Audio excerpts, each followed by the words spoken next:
I'm Roger Eno, and I'm here to talk about my solo release called The Skies They Shift Like Chords. I think of it as a collection of musical poems. Poems use a delicacy that often obscures the real meaning. They'll dress it up as something else, so the listener can expect to have something to pleasantly puzzle over. What is actually the meaning of this track?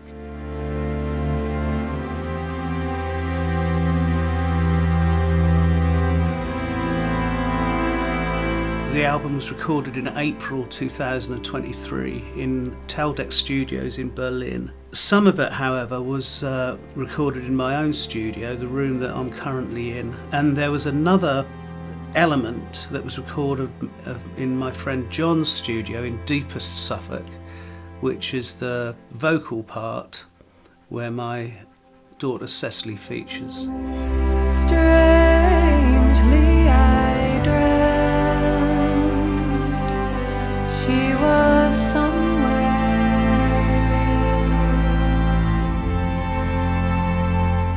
The recording process for me is more icing on the cake.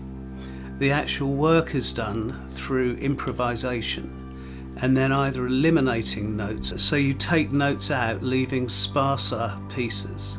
So once it gets to the studio level, I've got a very clear idea of what the end result's going to be. There's not really much experimenting goes on at that point.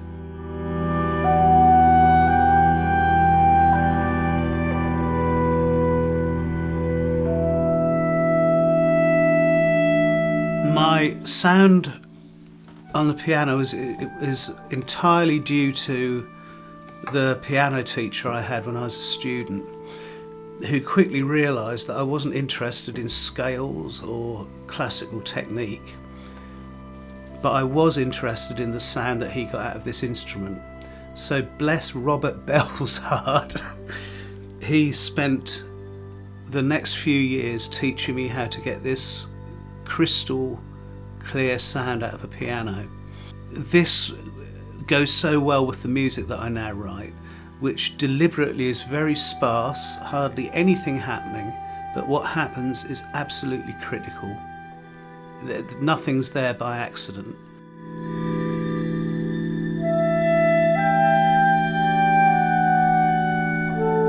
I'm absolutely in love with the area in which I live. I love East Anglian churches. The idea that you're walking in somewhere someone else trod have been used for millennia. I think there's something very important about that.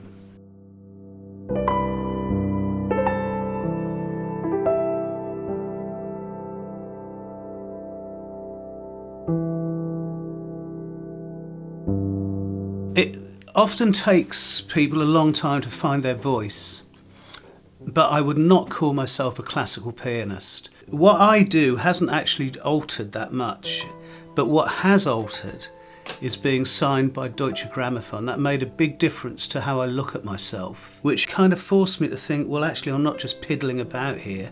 People are viewing me differently to how I'm viewing myself. And as a consequence of that, I thought I'd better get a bit more serious. There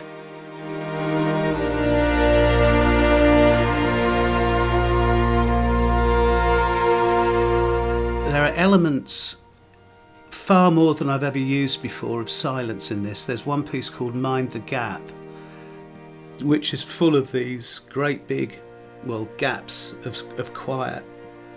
And part of the reason I like doing that is that it invites the listener to fill those gaps themselves. So it's kind of almost making the listener a co-writer, which, by the way, doesn't get any royalties.